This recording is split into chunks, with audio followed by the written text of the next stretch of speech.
But thanks for listening. Yeah.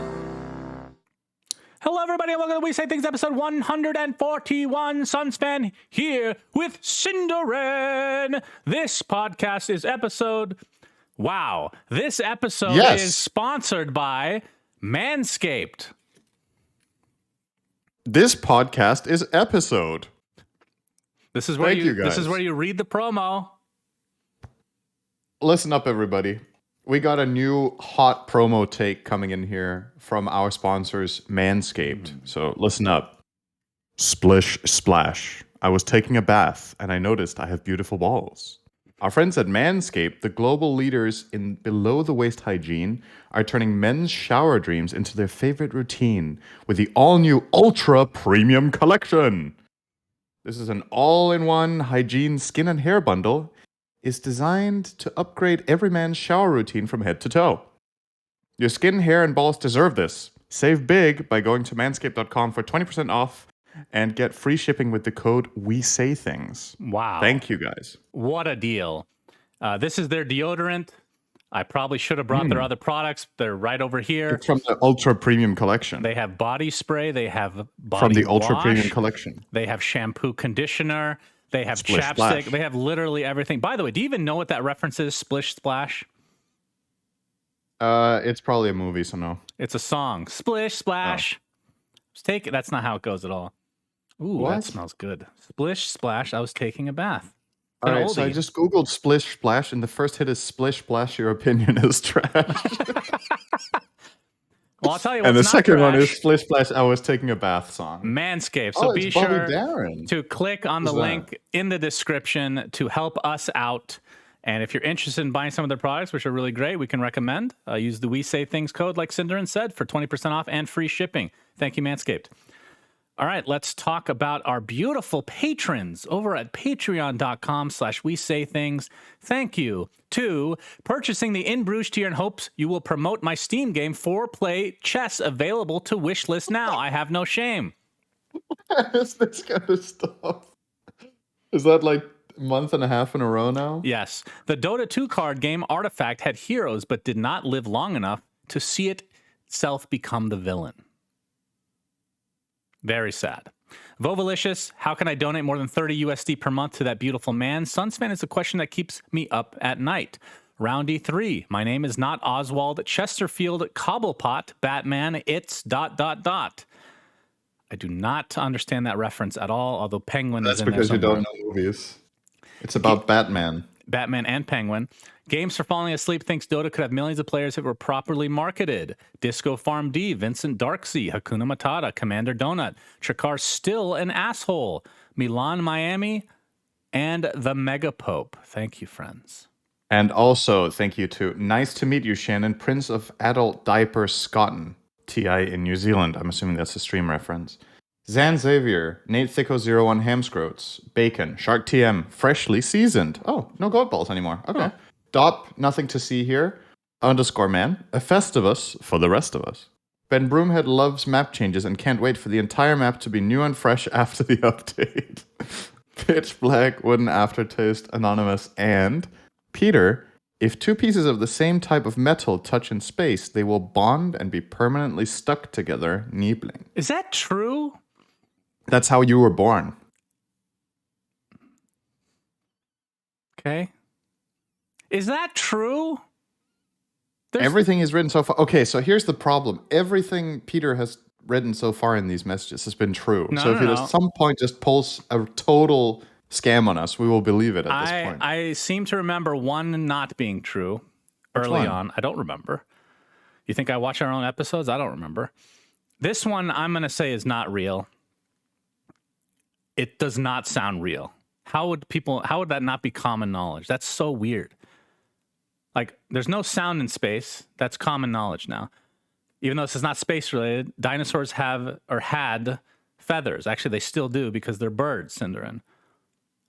Metal fusing in space just by touching does not sound real to me. Could be wrong. Googling it? Yep, Google it, please. We're not going to continue this episode until we find out. If two pieces of the same type of metal touch in space, they will bond and be permanently stuck together. This amazing effect is known as cold welding. It happens because the atoms of the individual pieces of metal have no way of knowing that there are different pieces of metal, so the lumps join together. Holy shit, that's crazy. All right, thank you for that beautiful fact. I'm sorry I doubted you. Never again. Next week, please come out with something completely stupid. I will agree with you. Then I will look like an idiot again. Real quick, before we get started with the episode, quick update for all those beautiful people out there that love listening to me talk. Windows 11 has come out with an update. Finally, we have the clock timer showing on all my monitors now. Thank you, Microsoft, for putting in a feature that has been in Windows since the beginning of time.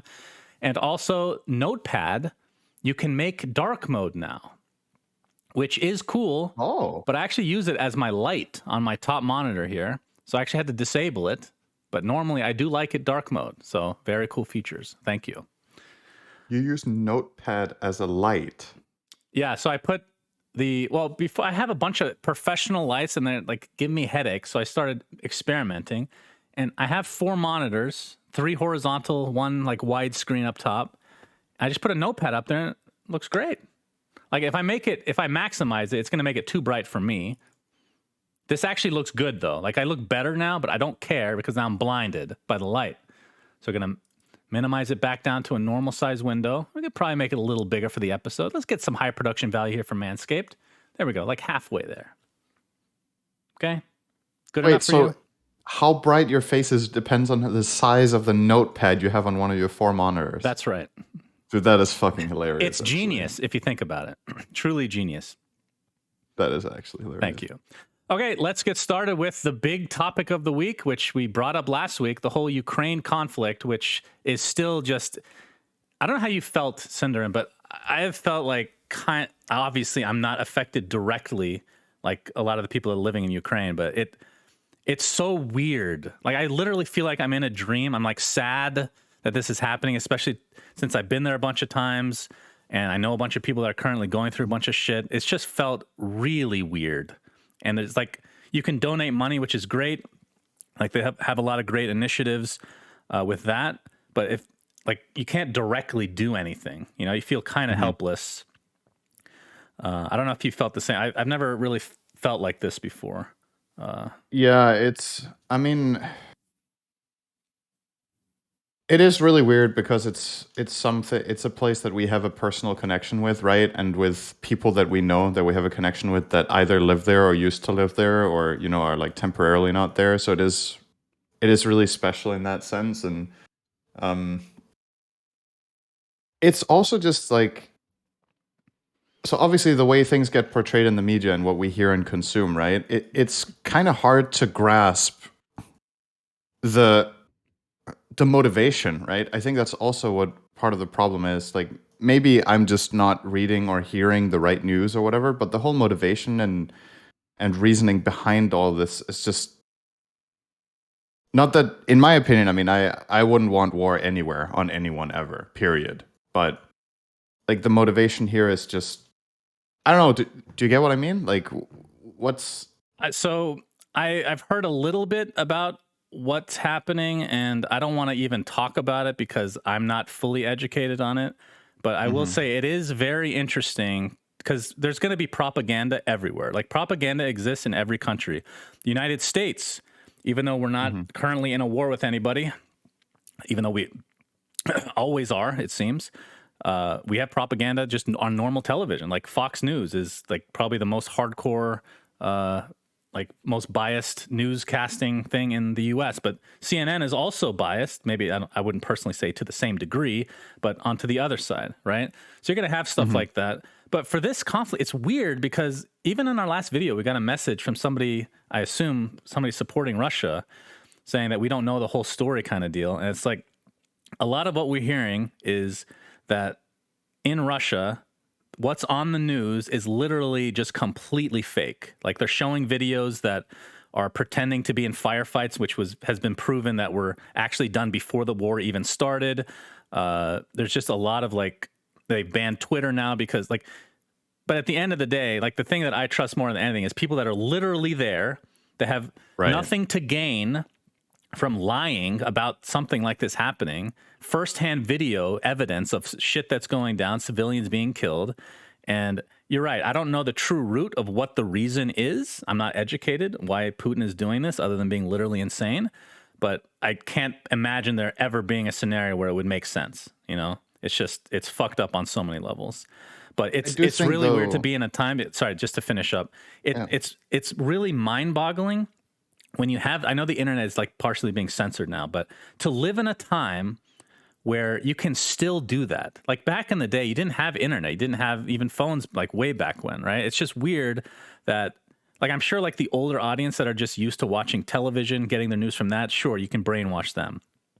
But younger people, like, how is that possible to brainwash them when they have access to literal global news? Because Russia, like I said, they're censoring stuff now, but it's not like China level censorship from before all this happened, to my knowledge at least. So it's just like, I can't imagine how that's possible, you know? Yeah, I think that's one of the really interesting and really good things that is happening is what you're saying, that because of how vastly available internet and ways of recording video are, you get a lot more footage than you did in, say, wars 10 or 15 years ago or 20 years ago or whatever. So for people, it becomes a lot more like it becomes a lot more real, right? In a way, because when things get portrayed in the news, a lot of the time there won't be like necessarily imagery. It will be filtered in some way, right? And I'm not saying that things are unfiltered on social media. You still, got to look at the source and see what you're getting. Because if you just take every video on social media as the truth, you're going to be lied to a lot, right? Yeah. But like you said, there's just so many people that have no motivation for this, nothing to gain by pretending something is real, which isn't. So a lot of the videos and a lot of the stuff you see is real. Then the question is if it's communicated properly. Like if you see an explosion in one of the Ukrainian cities, like what is the cause? Obviously, it's important to identify what is an accident or what is friendly fire, for example, versus what is an actual attack. But a lot of the things are, at this point, basically fully confirmed attacks. So, and not accidents. And at that point, like, what are you supposed to do in order to quote unquote cover that up as Russia, right? But to your point about how it's even possible in this day and age to mislead or be this effective with propaganda, I think a lot of the time, which is the same with like all sorts of politics and whatever, people will gravitate towards seeing what they want to see, right? So the people that are passionate and believe that this is a good invasion, for example, will look for videos or look for opinions or look for content that confirm them in their beliefs, right? And the ones that are against it will look for anything that is against it. And then it's about everyone in between who's either uncertain, don't really know what's going on or whatever. Then for them, a lot of the time, honestly, it's just about what do you end up seeing. So if, for example, in Russia, if there's a ton of people that don't really understand, don't really know what's going on, and all of the media that they get thrown at them nonstop is pro-war, then, if they don't see the stories from the other side, then they're way more likely to just believe what they see, right? And it's also about sheer amount. Like, let's say 99% of what you see says, hey, this is a good thing, and 1% of what you see say, hey, this is a bad thing. Then you might be like, yeah, that's actually true, but, I've heard so many positive opinions about this, so this is probably an outlier, right? And I think that's why it's really important when there's so much overwhelming evidence and so many overwhelming opinions against it, that hopefully shifts the opinion of a lot of people that would otherwise be indifferent, right? That's And why a lot of people are speaking up and just trying to at least be a voice, because maybe they can shift the momentum by just overwhelmingly countering the propaganda, right? That's the right. And I idea. think at the end, like, there is something to be said about echo chambers, or basically what you're referencing there with social media, where the what's the word? The algorithm, I was gonna say formula, I guess it's the same Mhm. thing, kind of shows you what you want to see based on your history, Right. which is why Facebook has been so fucking awful, especially for US politics. You see what you want to see. You just create your own echo chamber, then you never really hear anybody's opinion. So you just assume it's the majority or what should be. But it's just on another level when it's literally a war that people are saying is fake, right? Or people are saying, Yeah, like, you're that's seeing fucking video like crazy. Russia's being invaded. Like, I don't know exactly what they're showing, but it's like it's on another level of holy shit. I can't believe people can get fooled by this. But yeah, it's obviously really sad. Ukraine seems to be, I mean, they've lost one city, but Kiev, I think, seems to be holding strong. Their president, who was, again, this is stuff I'm learning this last week, it was a former actor and comedian. The guy's a fucking beast. What is his name? Zelensky? Is that right? He's like this huge hero now. He seems really cool. Hopefully, man, obviously rooting for them. So anyway, it's nice to see a politician like that. Yes. Right? Yes. I mean, to me, that's almost one of I mean, it's hard to look for positives in a situation like this, right? But that's a fucking role model. It's really good to see. In a sea of what, at least in Western politics over the last few years, it hasn't been particularly inspiring. But that guy is inspiring to a lot of people, and that's a really good thing about it, obviously. So. Yep. So anyway, the reason we're talking about this, other than it being a huge world event, obviously, and again, if you guys need to get updated on this stuff, this is not the place to do so. But the reason we're doing this is because it ties into esports. Well, first and foremost, Russia has had a ton of sanctions lobbied against them via the U.S. and many other countries, to where their currency is now almost worthless. People are literally buying, like, what was it?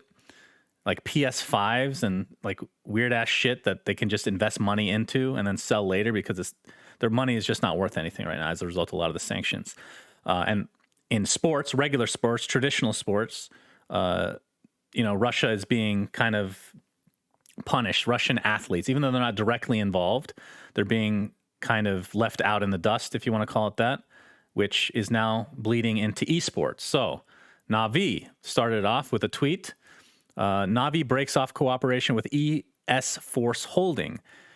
I'll just read this one and then we can kind of sum up the rest. It is a sixth day of the war in Ukraine. The Russian army continues to attack civilian areas. Hundreds of thousands of residents have left their homes. The others continue to fight for the future of our country. When people are dying and thousands of destinies are getting destroyed irreversibly, there is no time for esports. While Navi employees and players spend their days in bomb shelters, ES Force Holding publicly denies the horror that is now happening in Ukraine. We consider this position unacceptable and inhumane. Navi breaks off every cooperation with the holding company, including RU Hub, Epic Esports Events, Cybersport.ru, and VP. We would like to express our gratitude towards all the holding company employees who are not afraid. Oops, I lost my place. We're not afraid of the pressure and express their position. Thank you. So that's kind of like this big conjoined company that they've been a part of for a very long time, which again bled over into WePlay, terminates their partnership with the Republic of Belarus. They kicked out essentially Virtus Pro from the Galaxy tournament, whatever the hell it's called, that's currently going on. Gamers Galaxy. Of course, this came after tweets of, like we referenced here, of I think it was VP specifically denying that anything's actually happening right now. And before we go on, like I can understand to a certain level why individuals, players, and I guess companies to some degree would not want to acknowledge this, because who knows what the ramifications could be, right? Yeah. Like you have people peacefully protesting in Russia against this, and they're being jailed. And who knows, obviously, in some cases, I would assume much worse than being jailed. So there's a level of fear involved in all of this. BTS has also stopped covering D2CL. And like we said, VP was dropped. And then DPC, the Eastern European entire DPC, has been postponed indefinitely by Valve. That is run by Epic Esports. So a lot to unpack here. What are your general thoughts? So I think to start from the end, I think the DPC postponing, which was meant to be run by Epic Esports, first of all, assuming that this comes to an end at some point, I mean, who knows, right? Like this invasion could be a very long-term thing, or it could be over in a week. Like things are... Right. There's pretty much daily news coming out about updates, and you don't really know how optimistic or pessimistic to be about what you see or hear. I think a lot of people are hopeful that the sanctions are really going to break things. But for now, that's the state we're in. I think likely when/if this is over, I don't think Epic will run the DPC. That's just, a gut feel that we aren't just going to be forgetting this and moving on, being like, oh, it's fine. Because the tricky thing here is the ties that Epic Esports has to, I believe the So you said esports Holding, right? Which is, I believe, the biggest esports company in Russia by far. And it's majority, or it's either has a huge investment round or is majority owned by someone very high up in Russia who's close to Putin. I don't remember his name. An oligarch of some kind. Yes, an oligarch, exactly. One of the oligarchs here that is invested in the war, right? So when it comes to this, I think regardless of who was running the DPC, this would have happened. So I don't think it has anything like the cancellation or postponing of this is not about Epic Esports. It's about the fact that teams aren't at home and safe to play and active. So this is the obvious choice. You absolutely have to do this. So it's good on Valve that they were quick to just decide that this is not happening right now. That's the right thing to do. 100% behind that. As far as these how to say sanctions within our scene, if you want to call it that, or cutting ties. I understand that these, especially the organizations that are directly on the other side, right? So like We Play and Navi that have Ukrainian players or Ukrainian workers that even live and work from the cities that are being bombed, right? It's like, what are you supposed to do, right? Are you just gonna pretend this isn't a thing? I think they're absolutely going to take a stand here and cut ties with specifically this company, right? And notice that they're not like cutting ties with Russia as a whole, right? They're not saying Russian players cannot play in the tournaments that we run or something like this. It's specifically, I think this is a really important distinction to make here because I think this makes a really big difference. The reason VP are not playing in Gamers Galaxy is not because they're Russian players. It's because the org that they represent, that has their flags in the game and is profiting off the tournament, refuses to denounce this or take a stand, right? And like you said, what are the players going to do here? There's two options as a player, right? You can either be like, yeah, we're totally against this war as well, which a lot of the players are, I dare say the majority of Dota players in general are probably against this from Russia as well. Like, I hope so. Let's put it that way, okay? Secretly, though, but, in many cases, I assume, right?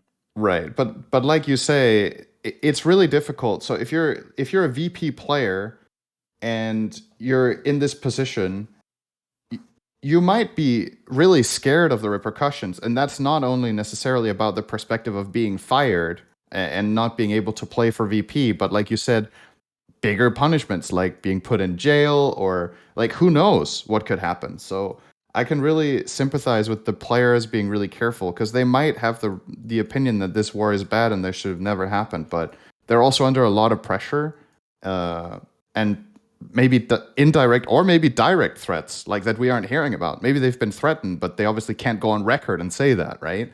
So the whole situation is a little bit more complex than just, oh, you're Russian Dota player. Just say Russia sucks for this war and go and play your tournament, right? Like, how hard can it be? There's a little bit more depth to this than just that, right? It's important to understand the distinction as well that it's not just about their well-being, but their entire families, right? Yes. Like they don't know. Like again, I have no idea what it's like There's to so live much uncertainty in a country like that that's dominated or dictated by a specific person that has such huge influence. Like I don't know what that feels like. So I agree. You can't blame the players even if they don't come out and say anything. They're just protecting themselves and their families. So and I believe there are Russian players playing in Gamers Galaxy, right? It's specifically Virtus Pro that got banned from playing it because of the org affiliation, but other teams have Russian players, I believe. So ILTW is playing for Enigma Galaxy. Team Spirit are playing with 4 Russian players, I think, at the tournament. But obviously, the Team Spirit org immediately came out and denounced the invasion. I believe Team Spirit is Ukrainian-based and don't have affiliations with esports Holding, so they could easily take that stand. I think those are all of the Russian players at this tournament. No, actually, the stand-in for OG is Chu as well, who's also Russian. He's standing in for Misha, who's Russian. So plenty of Russian players here. So it's not about, the organization specifically targeting Russia as a country or the players punishing them, but it's about punishing that org in particular. Yeah, So and I can't imagine what it's like to be one of the Ukrainian players, or even like somebody like Resolution who's doing English panel work, mhm. to be working right now while this is happening, while their families are back home. That must, my God, that's so fucked. So that's the gist of what has happened in this last week. Obviously, we hope that things come to a conclusion. Please, no war ever anywhere. Thank Yes, you. agreed. But yeah, going on from that, let's talk about more Dota related, I guess. I mean, that was Dota related, but more normal Dota related news. Alliance have announced their new roster, Cinderin. It's Nico, Nigma Wee, who's not Nigma anymore. I'm just reading the Twitter handles. Symmetrical, Aramis, and Sitoma. I never know how to say this guy's name. Is it Sitomahe? Stomanen. It's because it's Cyrillic writing. So the C is an S and the H's are N's. So it's Stomanen I won't or remember that. Stomanen. The Sea Stomanen. Dog. The Sea Dog. He will be the Well, captain. it's an S sound, The so I S don't think calling him Sea Dog is very. Sea Dog himself will be I thought Sea captaining Dog this was team, canceled. and the coach will be Loda. And Weeha Yep. ended up tweeting something shortly after that was announced, because obviously there was some confusion because he was supposed to be picked up last season, but his stance against betting sponsors wouldn't allow him. But he has stated also, I stand by my stance. I will not be affiliated with sponsors connected to gambling/betting. Excited for this opportunity. So I don't know what that means exactly. I mean, I assume it means he won't be wearing a jersey that has the betting sponsors on it. And I think the most important thing for him was that he does not have it in his name. So they obviously, Yeah. Alliance obviously contacted their betting sponsor and got the okay. And it seems like things have come to a happy conclusion in this case for Weeha making a stand. Yeah, I think so. I'm trying to kind of wrap my head around how, like you said, if you remove your name from it, and if he doesn't, yeah, you remove the name and you remove it from the jersey. Is he also not getting that part of the salary? That, like, how do you do that concretely? I'm just wondering. I Like, don't know. let's say you have, and let's just to make the math easy or whatever. Let's say you have a salary of 1K, and Pretty out dog of that shit. Yeah. pool, yeah, obviously, it's just an example. Let's say 25% of that in the company's interior structure or whatever is from that one sponsor. Does he just get 750, or does he get 1K and then you just like, yeah, you're getting the same as the other players, but we're pulling that from somewhere else, so you're not getting it from gambling or betting sponsors, right? It feels like a little bit like a gray area. Like, don't get me wrong, I'm super happy that first of all he has something that he believes in, that he's really pushing for, and that, like you said, he got it. At least it looks like he got it the way he wants.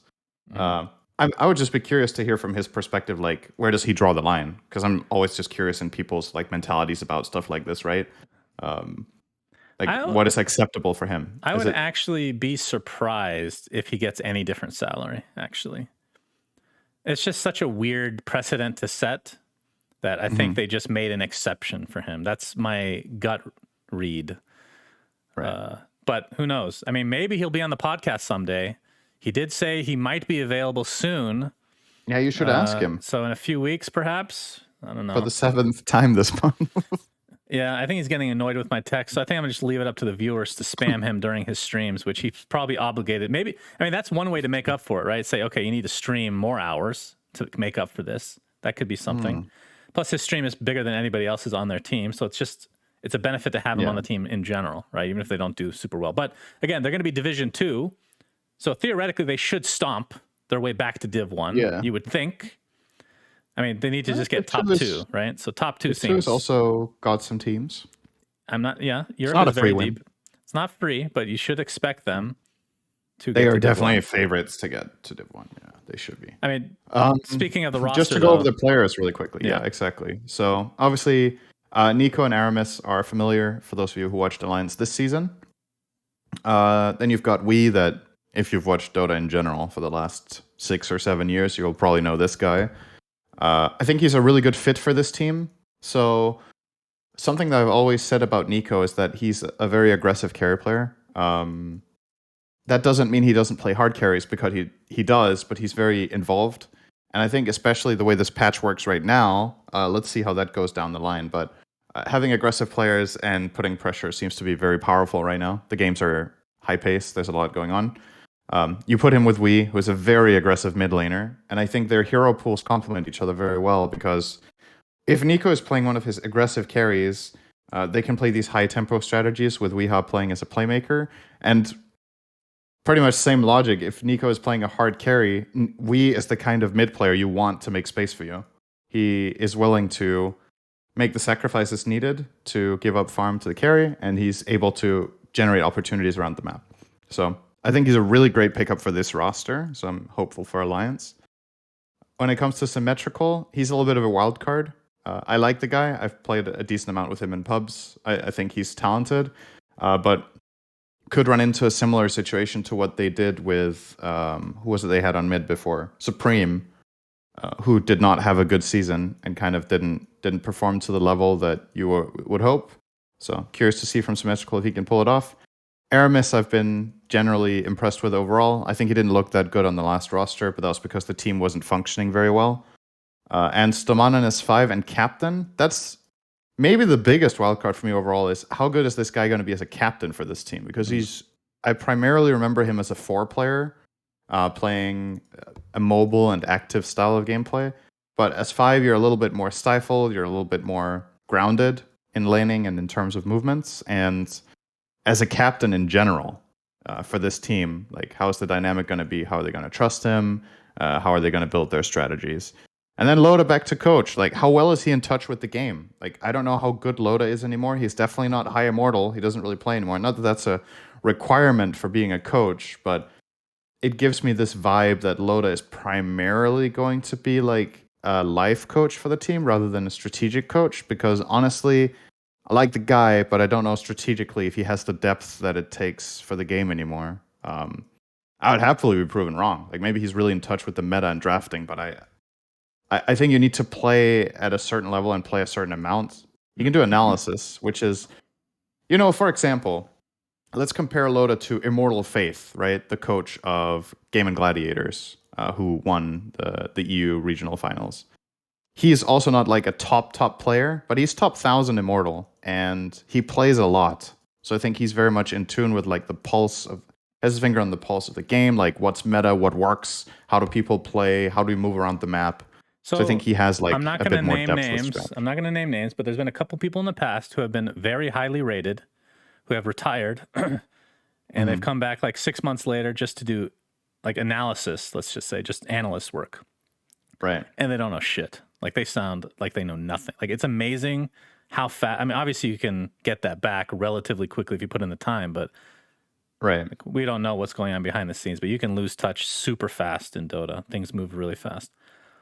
Yeah. So, yep, that's the Alliance roster for Div 2. So, we'll obviously Do you keep think an it's eye on better that. or worse than the previous one? I guess that should be our conclusion. Like, are you more hopeful for this roster than the other one? There's so they replaced Supreme for Wii.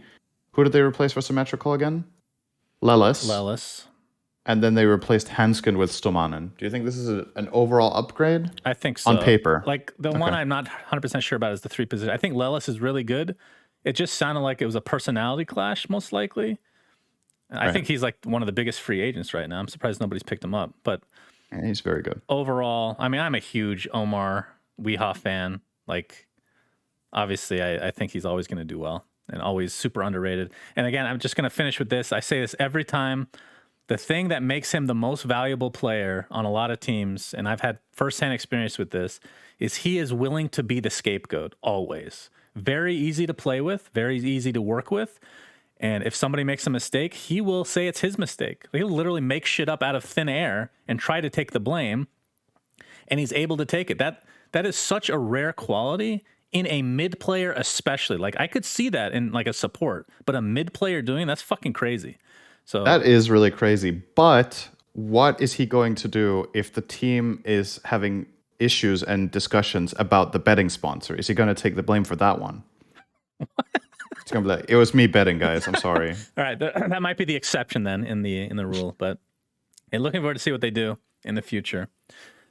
Okay, 7.31b was released, Cinderin, which has some interesting changes. Tell me what you want to talk about. I mean, the first thing, Mana cost reduction now stacks diminishingly because Storm was yeah, being silly. I mean, Okay. How about we look at it from this perspective? Doesn't this feel like super band-aidy to you? yes. Like, it's like, okay, we put these mechanics in the game, and okay, so first of all, when you put new stuff in the game, something is going to be broken, and I don't blame Valve for a second for not thinking through every possible scenario and every possible item build for what will work out and what won't be and be broken and stuff. This happens every major patch with new concepts. Something is broken and it needs to be fixed. That's fine, no problems there. But now you end up in this really awkward spot where you have Null, Bracer, and Wraithband, and one of them stacks diminishingly, and the other ones don't. That's a little bit like counterintuitive. So now the int one feels a little bit forced with the mana reduction in the context of the other ones. And yeah, the beauty of Dota though is when you do make new concepts like this, it's sheer sample size of the player base, right? Some genius things get discovered within 30 minutes, and some take weeks with no changes. It really just is a testament to, people's creativity and imagination, which I find to be one of the most fascinating things about the game, is that you can discover broken shit after weeks. But this one was really obvious to Stormspirit players. They were like, oh, hell yeah, I'm going to get 5 nulls and an Arcane Blink. And I can jump literally from one end of the map to the other and get a rampage in the fountain. Like, come on, dude. Yeah, have you seen some of the clips? It's just so fucking I stupid. have, and we'll talk about what we think of the patch like a week after, obviously, like as the next segment. But let's try to focus in on the patch specifically. Sure. For 7.31b, Batrider, his shard was nerfed, so instead of Orchid got 300 gold more expensive. I think that's worth mentioning. This item was very strong. Okay, true. It still is. Of course, everybody's buying Orchid. Yeah. Batrider, Manta doesn't work. This wasn't even part of the patch notes. It was just a hot fix. Manta doesn't work anymore with the sticky napalm shard, and now the shard only applies on 50% of the time on his attacks, which... Okay. Go ahead. I still... Okay, go ahead. Sorry. Okay, so basically, for those of you who haven't been playing the patch very much or know Batrider, so his shard would do so that whenever you attack, you proc a 1 stack of sticky napalm, and it allows you to attack during lasso. So what people were doing was a build with either Manta, because that was just proccing it on the illusions, which, like you said, has been fixed, Mask of Madness, and or Witchblade for the projectile speed and just overall attack speed, right? Moon Shard and bonus damage, and stacking with sticky napalm. So does this feel like an elegant solution, making it 50% chance? Why shouldn't it just be every second attack in that case? Sure, you could go either. Like, I know a lot of people are against this stuff, like the new Naga, it's on every nth attack or whatever. To me, that's very different because it's an illusion-based hero that split pushes and is in multiple camps at once. But for this hero, this feels like a really weird shard now. It's like, yo, man, roll the dice when you're using your lasso and hitting people. You might get no damage, or you might get like 5 procs in a row. Yeah, I would. For this here, I would have preferred. I like the idea of having him like as a right clicker, just having it as an option. I think that's cool. I actually don't really have a major problem with the 50% because if it's pseudo RNG, it's going to be 50%. So whatever. I don't have as big of a problem as you, but if I had a choice, sure, I would like the proccing on every 2 attacks. Either way, it's a huge nerf to the shard. It's not half as good as before because you still, you get to attack, but it's way worse. And his compensation was he got 10 base move speed, which is really nice. That's a huge upgrade for Batrider because that's not 10 move speed. You also get the move speed from Firefly, so it's even more. But then, yeah.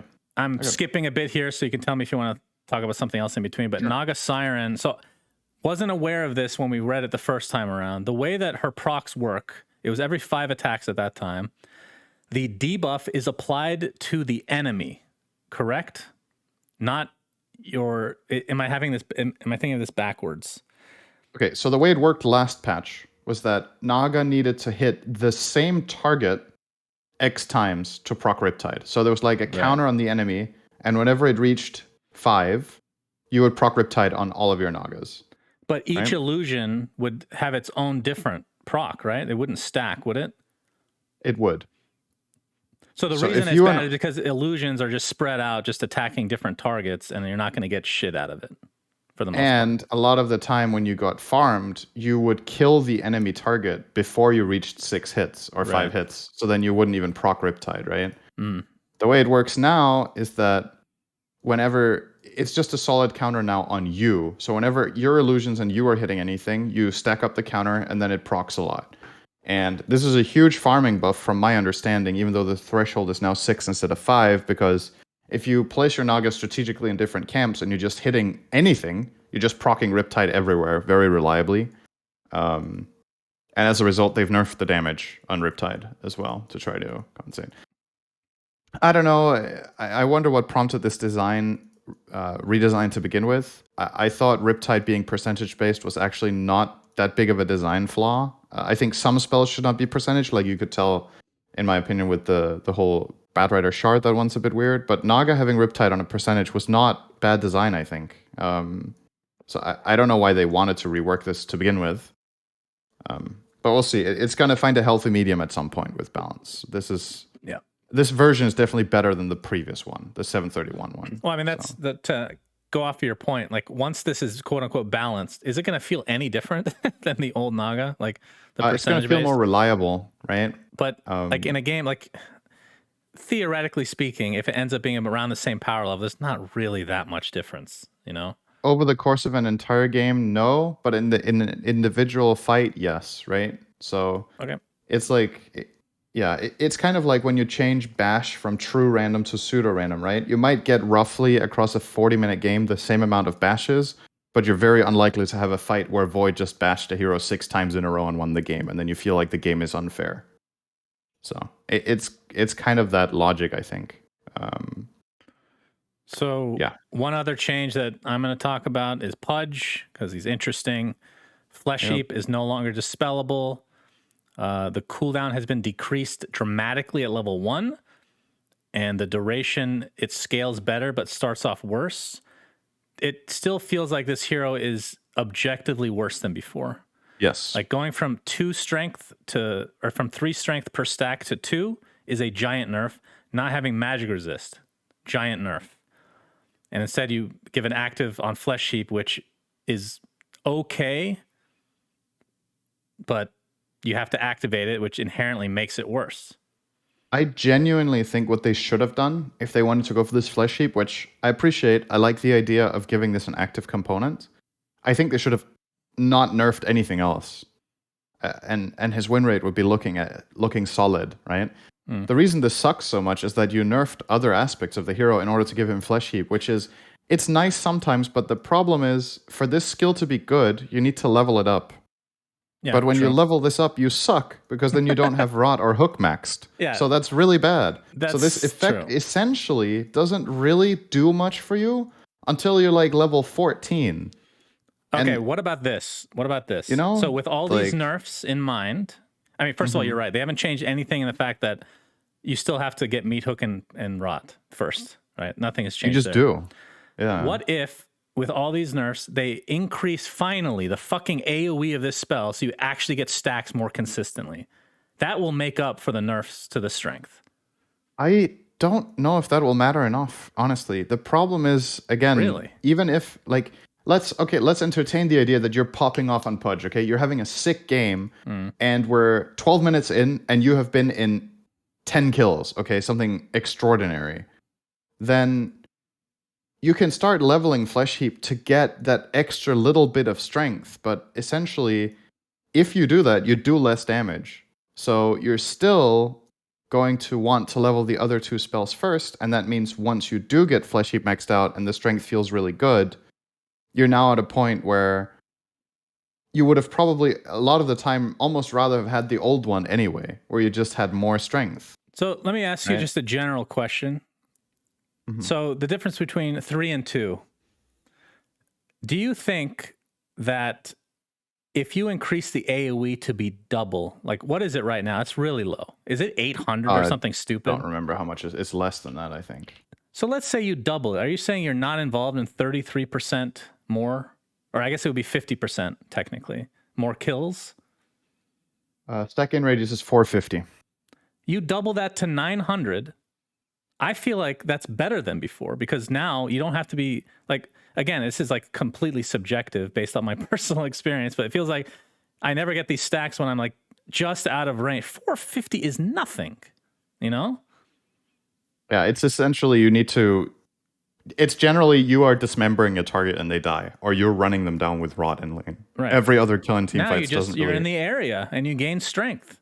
Isn't that The just range better? is 1600 if you get the kill, so that's to allow you to get strength when you have hook. Sure. When you have hook as the killer. But yeah, I don't know. Like again, I think this spell is cool. The problem is it's really bad on level 1. And it still is after this change. Even though the cooldown is lower, the duration is now 5 seconds. Against a lot of sources of damage, the value is negligible. So I think if I'm playing Pudge right now, I'm not skilling this anyway. So like, what's the point? Then it doesn't matter really how much better it is on level 1. If it's not it's in the past, sometimes I've skilled Flesh Heap on Pudge on like level 7 or something if I'm really having a sick game, because I'm like, oh my god, I can get like 15 strength if I skill this right now. That's pretty good, right? I'm not going to get that value. I'm going to get a little bit of damage mitigation from Rot when I put my Flesh Heap on for 5 seconds. But it's going to cost me mana, which is a resource that Pudge is already starved on. And if I'm not specifically against heroes like PL or whatever, where I can block 1 billion damage with the Flesh Heap, then I'm not really interested in getting it anyway. So yeah, I don't know. I think I'm okay with the redesign of the skill, but it should not have been at the expense of Pudge's core kit. I agree. It's still. I hope they I hope they just revert that. Honestly, like revert all the stuff to the previous version and let me have this Flesh Heap. And let's see how it goes. If it's too broken, you can nerf the new Flesh Heap then. I don't know why they don't want Pudge to be good. Why do you think? Same. He's so excited. Everybody wants to see him. Everybody loves him. Obviously, if he's on your team, he's annoying, but they're already picking him every game anyway. So what's the difference?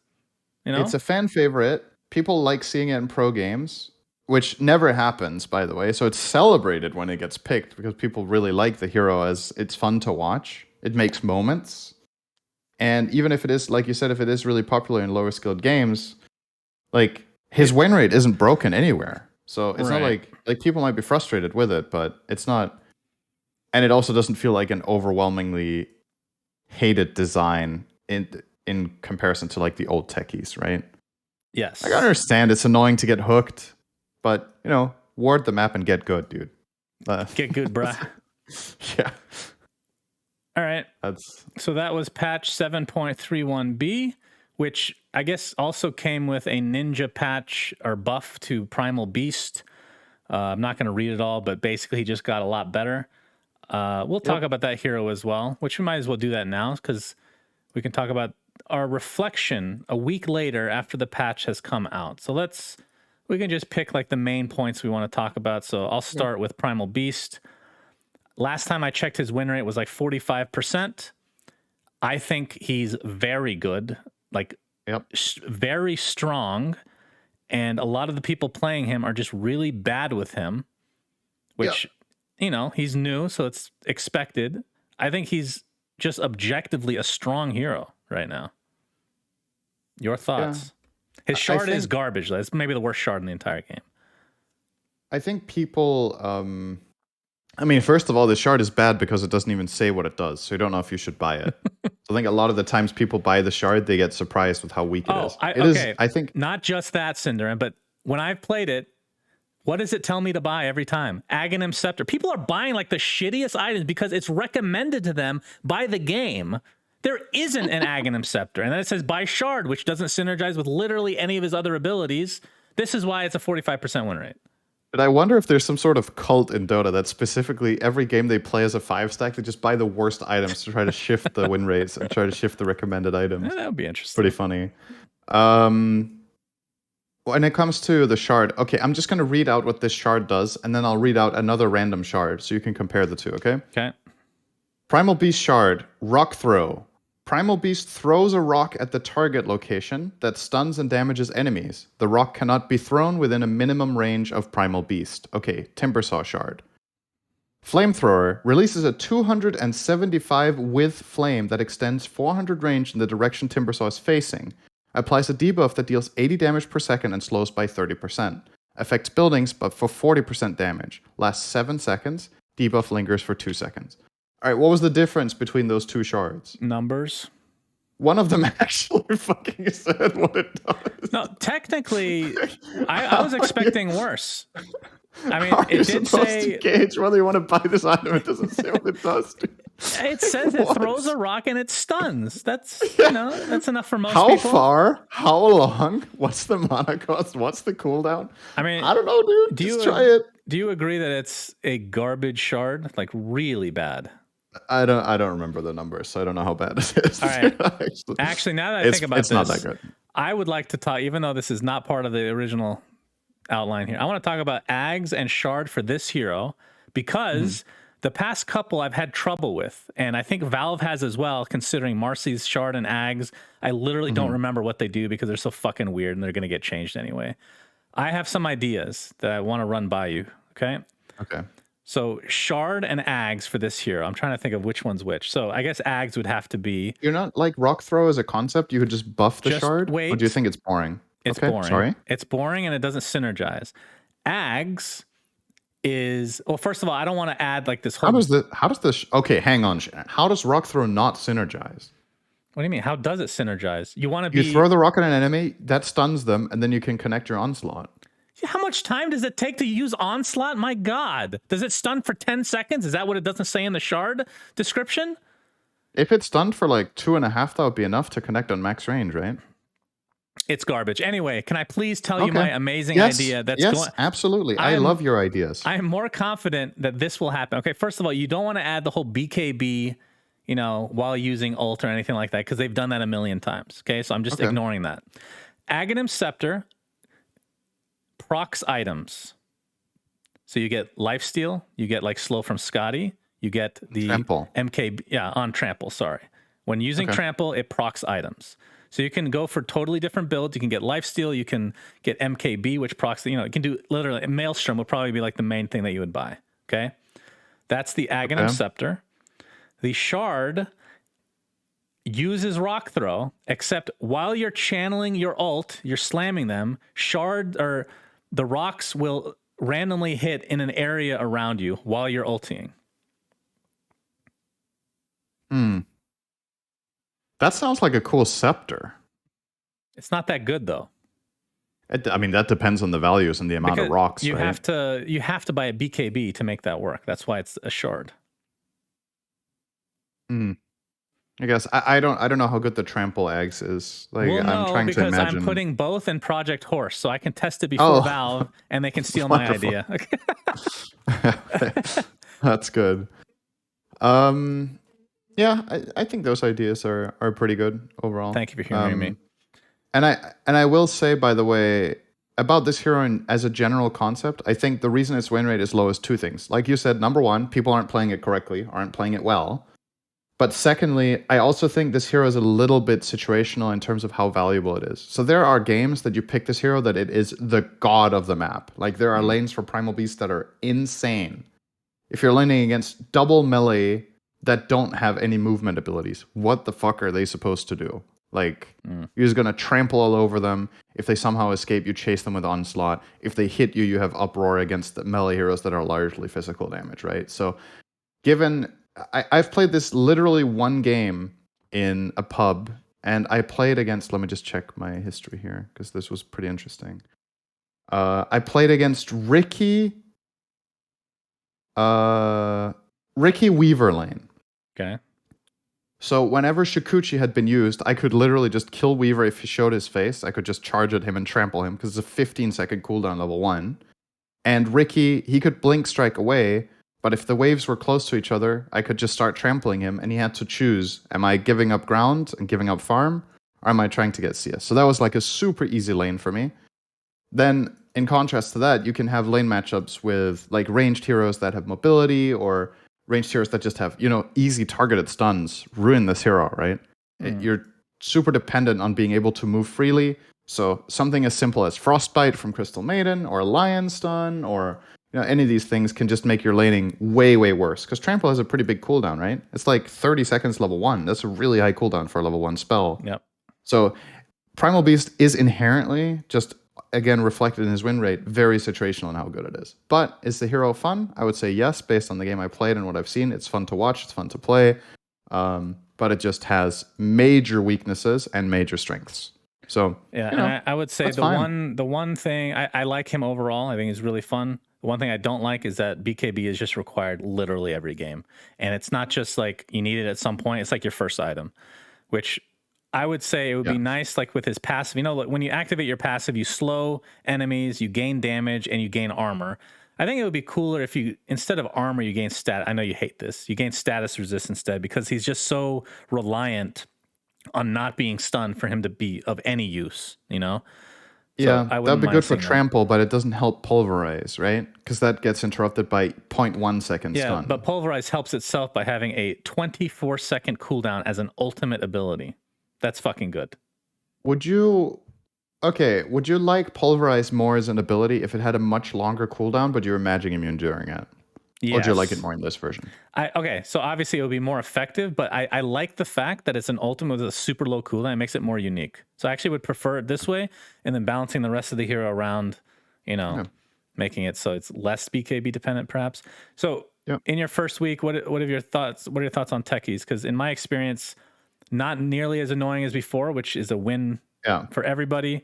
The only time I really saw it was I played him against mid once, actually. The sticky bombs were really annoying and pretty much impossible to dodge. But I still wasn't like super annoyed. Like the guy just outplayed in most cases. I think reactive taser, again, just off of watching a few streams, seems like his weakest ability. But I like the concept of it because it gives him like this almost like an escape mechanism. It's a very unique way to create an escape mechanism. It's not like a blink. It's not like these normal things you see on these heroes, but it gives you a little bit of mobility, and I think that's cool. The Ags is garbage, and they should probably rework that completely. That's the one where reactive taser can be used on allies, which maybe that should just be part of the skill. Maybe, I don't know, but then it would be really strong. True, if they nerf the numbers or something like that. But it seems like the hero is relatively strong. It seems to be the consensus. Seen some back and forth though. Some people think it's literal garbage. So yeah, I think the most important thing about the redesign is that for the most part, the thing that was exceptionally infuriating about what this hero did to games is gone, right? Which was turning them into a literal minefield everywhere. Sorry, Slacks. That's not the case anymore, and that was. I know I'm probably preaching to the choir here at least, but that was always my gripe with this hero, was not that it was just too much. Like, I don't like the concept of mining in Dota. I just don't. I felt like the hero was always out of place, and was just bad design. It's kind of like you could come up with a plethora of things that you could technically put in Dota, but that would just feel wrong, right? Like a guy with a bazooka just being able to do really weird Call of Duty shit, right? You could put it in the game. Would it feel right? Probably not. So, but when it comes to the taser ability, like you said, I think the reason they gave him this spell was to try to give him a way of using Blast Off and then getting out afterwards. I'm sorry. The taser ability is a bit weird, though. I can't stop thinking of this Call of Duty. It sounds like a really cool hero. Call of Duty hero. Yeah. Nice. Get some nice marketing involved with Call of Duty. Some good advertising, cross promotion. Maybe we can get the Gecko as well from Geico to make an appearance as a hero. And he will have a bazooka. The great thing about geckos is their tails regrow, Cinderance. So that could be part of the kit where he drops his tail and everybody gets taunted by it. He uses his tail as ammo in the bazooka. Oh, even better. Just unlimited tail action. Just slaps you across the face. Sorry, where were we? Yeah. So Sticky Bomb, like you said, it's easy to connect on heroes in lane, but if you look at it from a harassment perspective, I think this is not a stronger spell than, say, for example, just Arcane Bolt from Skywrath in lane. I think this overall is less DPS for the mana. So, and then Blast Off is obviously the big difference maker here. That Skyrath has like Concussive Shot as a comparison. I'm just doing this as a 1-to-1 comparison. So Concussive Shot will obviously do a lot of damage, but not to the level of Blast Off. But Techie's usual problem will be, how do you use your ult in a fight?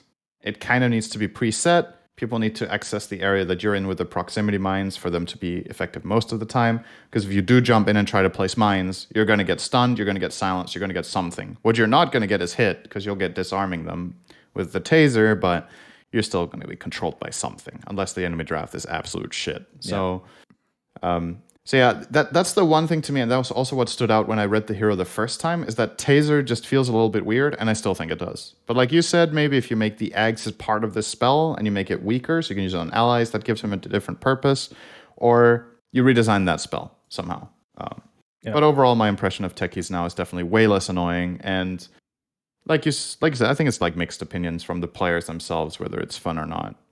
But he's not a Pestilence anymore, so that's relieving. That's right. Pestilence is actually from Heroes of Newerth. It's just Slardar as a beetle. But anyway, Aghanim Shard now being purchased at 15 minutes. How big of an impact do you think this has had? Because I don't know I don't know if this is specifically that, and I don't know what it is about my games. Okay, I'm going to be upfront here, Cinder. I've played 21 games. How many do you think I've won? 5. 4. I've won 4 games out of 21, and 80% of them, I'm trying not to exaggerate here. 80% at minimum have been beyond stomps, like 30-5 type deals. Okay. Yeah. It feels so much more snowbally. The games end super fast. It's just like, okay, the laning stage, which I've said this many times, the weakest laner, that's my weakness all across all of Dota. I suck at laning. Then when I start getting items, generally versus my MMR, I'm much better than the average person that I play against. I'm losing every fucking game on this patch. I don't know how much that's to do with Shard, how much to do with just the push meta in general, but Jesus Christ, it's been quite miserable, I have to say. Yeah, my experience as well has also been overall pretty. The games overall are more one-sided than they were before, which I'm trying to find like just the logic in it, apart from people being differently quick at adapting and games naturally going for that flow. Because usually what happens at the start of a lot of patches is that Lycan and Lone Druid, etc. These heroes just have explosive win rates in almost every new patch because they just push towers and win. And people aren't good at the patch, so they don't adapt correctly, they don't buy the right items, they don't make the right timings, etc., etc. In this patch, it's a total no-brainer why Lone Druid's win rate is high, because he got mega buffed too, so the hero's just good, right? Yep. But just as an overall general thing in the game, I'm trying to find the reason that the games are shorter. I'm not sure what it is yet about the economy. Maybe it's because the losing team gets less out of killing enemy heroes in terms of experience and gold, except if they're on long streaks. So if you do kill that really big guy that's beyond godlike, your reward is massive, but you're getting a bit less for killing shorter streaks in terms of experience. So maybe the punishment once you're ahead of dying is smaller overall. That's the thing. Maybe the access you have to the map when you're losing is worth less because farming jungle is harder. So perhaps that also favors the winning team. I don't know. I don't know what it is yet, but I'm definitely in agreement that the games are more one-sided. Now, I haven't been as unlucky as you have with the win rates. I think I'm net positive this patch by a bit. I'm starting to think it's not being unlucky. Yeah, at the same time, or 21 games, whatever you said, it is a pretty small sample size overall. And even if you're a weak laner, you shouldn't lose 80% of games from being a weak laner. It doesn't feel like it's a small sample. It has been a true misery. Yeah, I get that. But again, in the previous patch toward the end, even really, really good players that played the patch well had streaks like the one you're on right now. I think Topson lost 1,000 MMR in SEA in a week. So you're saying I'm as good as Topson potentially? Exactly. That's exactly what I said. Thank you. Dude, you should work for a tabloid newspaper. You're really good at interpreting quotes correctly. I've gotten a lot of practice with the names on our episodes. That's true. You actually have a portfolio. That's right. Okay, so about the shards really quickly. The 15-minute shard is a huge change. I think it's one of the biggest changes of the entire patch. And I think it also contributes to the snowballiness because certain heroes snowball a lot faster when they get shard on 15. The number one outstanding example is the biggest winner of the patch, Tiny. If you play him as a carry, you buy the shard on minute 15. It ramps up all your subsequent item timings because you're getting free cleave 5 minutes earlier than you did before. That's really, really big. So he was one of the huge winners. There's other shards that you really, heroes that were looking forward to minute 20 to buy their shard will just grab it that bit earlier. There's plenty of other examples, but he's just the number one outstanding one. I guess if you want a secondary example, Ricky can be really dangerous now. He also got nerfed, actually. I guess I don't know if his win rate was great, but getting Poison Dart level on minute 15 instead of 20 is really big. Gives you a lot more potential around the map. Yeah, so that's one of the big things. Overall, my feel of the patch is kind of still what our initial feelings were when the patch dropped. It's like, this is going to shake up what heroes are meta and what's really good. But in essence, we're still playing largely the same game in terms of map movements, in terms of towers, in terms of creeps. The jungle will be different, which it is. But you're also seeing the strategies that you're seeing played right now. So the Gamers Galaxy tournament is going on these days. A lot of the strategies and the macro looks pretty damn similar to last patch, right? Like there's just some heroes that are bumped up in priority, like Ember Spirit. Now that Sleight of Fist does full damage to creeps, people are farming on it really effectively. But yeah, the flow overall is very similar. And I imagine, given enough time, even if this patch was unchanged, I think pubs would start normalizing more in the direction of what they were last patch once people get more of a grasp on it. I don't think this patch is inherently as one-sided as the games are. We'll see. But I could be wrong. It's still early days. I wrote down a few changes from this patch that I wanted to briefly discuss. We don't really need to spend that much time.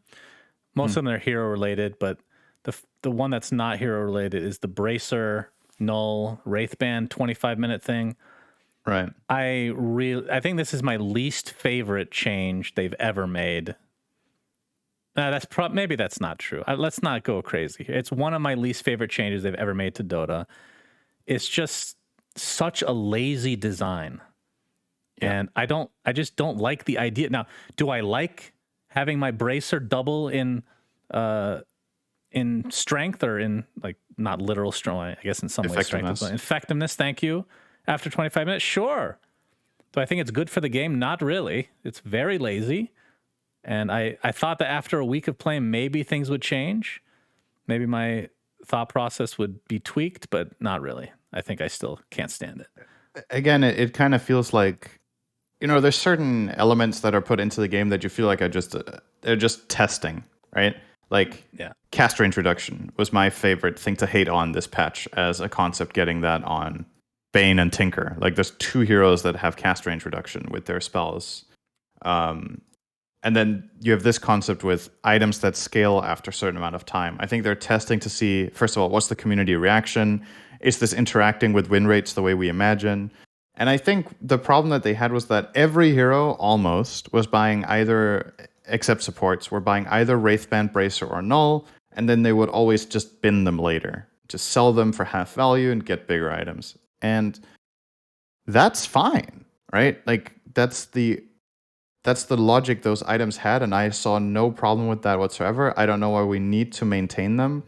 The argument that I made when this patch came out was that I made the comparison to teching versus rushing in an RTS. It's like, if you buy a Bracer, or Wraithband, or Null, you get immediate insane value, but it doesn't tech very well. So there's kind of a cost with it. You have to sell it for half price later. So you get immediate value at the expense of later getting something else. It's the opposite of buying a Midas, where you get immediate shit at the reward of getting a lot later. So that's a teching item. Right. That was fine. Like, why did that need to change? I don't know. Cinder, it's funny because I had a different opinion originally about how Bracer, I think we've had this conversation on podcasts before.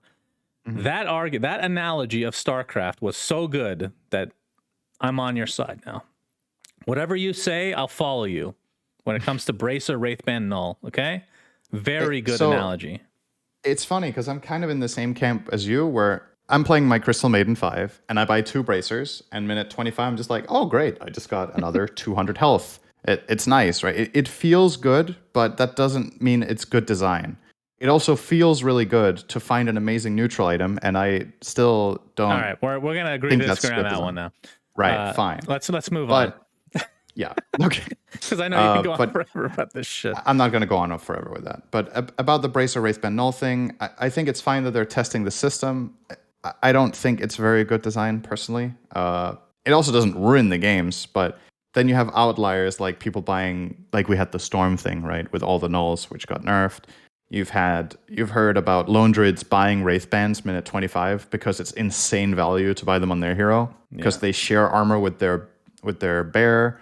And Wraithband. When you buy a Wraithband level 25, it gives over 5.5 armor for 500 gold. It's more cost efficient to buy a Wraithband than buying a chainmail at that point. For armor alone, and then it has all the other attributes too. Yeah. So like the item is just ridiculous minute 25. So it makes you like, should the bonuses maybe be less than doubled? Should it just not be a thing at all? And we just go back to what it was before? I mean, I'm honestly fine with either. I don't think it's... Okay, I had a couple heroes I wanted to talk about. We're kind of over time at the moment, but we're gonna get through these. I thought I was reaffirmed with my beliefs on Axe being fun. I think the changes are really cool in terms of gaining permanent armor and all the changes to battle hunger. In addition to making his, even though I haven't really seen a lot of people go for it, the Ags a little bit more, like it makes a lot more sense, which is cool. Brew, I personally have not seen. All I have heard from pro players is that they cannot stand Drunken Brawler. They think it's the stupidest design. And I remember I thought it sounded cool, but I didn't think it was going to be good. And it sounds like it's just trash to most people right now. Do you think that's going to change? Or is this like one of those that you just got to get used to and eventually somebody's going to just be really fucking good with it? Or is it just too weird to continue on? It's super high skill ceiling. But maybe the numbers are off. I thought it sounded really, really strong when I heard it first. But like the results haven't been there, so maybe I just totally overvalued it. Don't know. I still like the concept. I think it's fun, and if you do the right tweaks to make the numbers the right amount and work in the right ways, I think it's totally fine. I hope they stick with it in some capacity because changing like elements is really cool. It makes sense for the hero, but most people use it to just do a disco dance, right? They just keep swapping. True, which is nice. Shine in different colors. That's the new taunt, I guess you could call it. Actually, yeah. In addition, I wanted to talk briefly about Marcy, and I guess we missed this originally. She wasn't added to captain's mode, which is really weird. Do you think that she, in your pubs, since my pubs don't matter, is she like too strong right now? Does it feel like she needed to be tweaked before captain's mode? Like, why not just add her? I don't think she's too strong. I think she has her counters and her benefits. Perhaps part of the reason they don't add her is that maybe they feel like the design is still not tested through. Like other heroes, you can be pretty confident very quickly that you like the way the hero works. And maybe part of the reason they didn't add her was that they were struggling with the Shard and Scepter, right? And now they put in the Shard and Scepter, and now they're finding out, like, does this make sense? Because I think they're really weird. The Scepters and Shards on this hero, and maybe that isn't a hint for them that the hero isn't like competitively complete, so to speak, to put in. That's a potential reason. I don't know. Like she's a weird hero as well. It's hard to really say how balanced she is because you have these like games where it looks like this is the most broken hero Dota has ever had, and then you have games where it looks like this hero has a win rate of 25%, right? Like it's just strange. It's kind of like Primal Beast in that regard, that Marcy also has games and matchups that are just inherently absolutely terrible. But I think her weakest game is still better than Primal Beast's weakest game on paper, with her utility at least. But yeah, I don't think the hero was unfit for Pro Dota. Final hero, and I know you're going to like this one, Underlord, his new Fiend's Gate. I've gotten to see this on stream. I've gotten to test it myself. It's fucking cool. I love. Great idea, Cinderin. Very Yay. cool. Oh shit! I just checked my Underlord win rate. Like playing him, I don't know how viable. I've seen like Thompson do this, or it was a Bulldog. I can't remember. Playing it mid, it seems like it could be a good mid hero because you can just TP wherever. You can gank easily. And if you get the kill in time, you can go back into your TP and just get back mid, and you still have your regular TP to work with. This is one of the coolest abilities in the game now, and there's just so much potential. Like the old Dark Rift had the potential. We talked about this for literally 15 years. It felt like oh, on paper in pro games, this has potential to be amazing. How many can you think of? How many Dark Rift plays? Not many. Very few moments. This one is consistently fucking cool. Best ability change of the patch for me. I should make Dota. Cinderin, you should apply to... Actually, don't apply to Valve, because if they accept you, they won't allow you to be on this podcast anymore. And we're just going to have to turn it off. And there's no way I'll be an independent consultant. Yes, that could And work. I'll do it at half the salary of Valve employees, because that's probably still banging. Yeah, it's probably still a millionaire. Oh, I'll be a millionaire instead of a quad millionaire. Sure, why not? I just checked my Underlord win rate. I have 20% win rate in 15 games, but I have not played it since 2020, so maybe now is my time for the grand comeback. Okay. Really, really bad Underlord player, I guess. Yeah, okay, so in conclusion for the patch, I think we were negative, or overall a bit disappointed going in. I think I still wish for more. I would like map changes. I would like more economy changes. I feel like the game is still too similar to before. I think some things were broken and have been nerfed a little bit. I think some heroes that got nerfed didn't deserve it, like Pudge. And I just hope things normalize over time and that maybe we get a smaller patch that spices things up a bit, like economy or map. Then that patch doesn't need to have a shitload of other stuff then. Just change, spice things up a little bit. All right, what do you think about this? All right, just throwing it out there for something that wouldn't take that much time to create in terms of map changes, okay? Because it's just one thing you're changing, but it would have drastic impact on the game. What if Roche Pit, remember where it is right now, opposite side of the river? So bottom, but still in the middle of the map, essentially. That would change so fucking much. Maybe it's a stupid idea, but it sounds cool to me. What if after 25 minutes, Roshan has double bonuses? Right. So he drops 2 Aegises and 2 cheeses and has twice the health and armor and damage. Is what I just said that crazy? Like, you're making it seem like it's a stupid idea right out the gates when they've done crazier things that people are like, No, it wasn't. Your idea wasn't crazy. I was just making a joke on Bracer. Yeah, it wasn't the time or the place. Okay, you hurt my feelings. I'm not very socially attuned. I know. Sorry. I've noticed. I don't get cues. Okay. I think, yeah, why not? Like, honestly, that could be something. Just to, again, like I said, just spice things up a little bit. If that means swapping Roche to bottom changes the map dynamic of where heroes go, where you ward, where you play strategically, great. Like, I'll be okay with that, at least as a test. Then if it turns out the spot is awfully unfair or whatever, then you can, rethink it. But then you can blame Sunsfan. That's the easy scapegoat. I don't think inherently there's a problem with having the pit on the other side.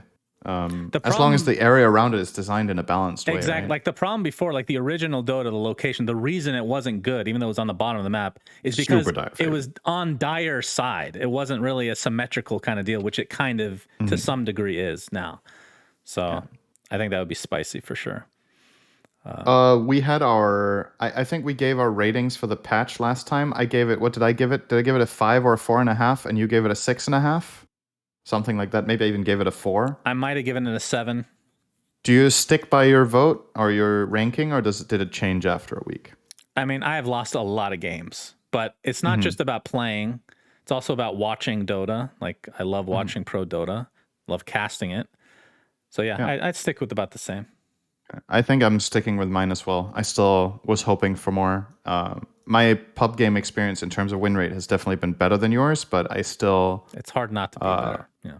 I still wish for some other changes that makes the game feel a bit more new than this did. Except the hero rebalance, obviously. Yeah. Okay. Plenty of that. All right. With that, one final quick topic, since it's going to be, it's not going to be in time, or it's not going to be relevant by next week. Steam Deck has been released to the lucky people that have pre-ordered it. And I'm not going to show the video, but you guys should Google this. There is a video with Gabe Newell himself delivering the first Steam Decks to people. And seeing their reaction is hilarious. The first guy was very excited, didn't know what to say, which is kind of to be expected. Another person just wasn't there, so their like significant other who didn't know who the fuck Gabe was picked it up. And then another person it delivered to, they're just like, okay, thank you. And like they didn't recognize him. I think he's like, he introduced himself. Hi, I'm Gabe Newell, delivering your Steam Deck. And the guy receiving is like, or the woman receiving is like, oh, thank you. Should I sign? Or like the guy didn't have any idea. Which made it even more funny. You guys should look up that video. I wonder if they had to do outtakes, like if he delivered more of them, but some of them were just like, get the fuck off my lawn. What are you doing? Like, what are these fucking cameras doing on my lawn? Jesus. I mean, if he did it in like Texas, then he might have to be a little afraid of people like shooting him, but it was Seattle, so a little bit more friendly in that regards. The reviews... It's a funny promo, though. It's funny. The reviews in general have been kind of mixed. Overall, I think people like the idea. They think the hardware is good for the most part, but maybe too bulky, too big. The fan is really loud. A lot of games don't have the support yet. There's a ton of bugs, but they assume that this will be ironed out over time. So it's just one of those things, like maybe it was a little too soon, but eventually it might be good. Something got released that wasn't ready yet. Right. Like software-wise. That is unheard of in recent tech and totally not my number one gripe with video game releases either. Yes. But definitely not released too early. But interested to hear like if any of our viewers have gotten a Steam Deck. If so, post in the YouTube comments. Like I said, I reached out to Valve to see if I could get one to test Project Horse, and I was denied. They said they literally don't have any, which I actually believe.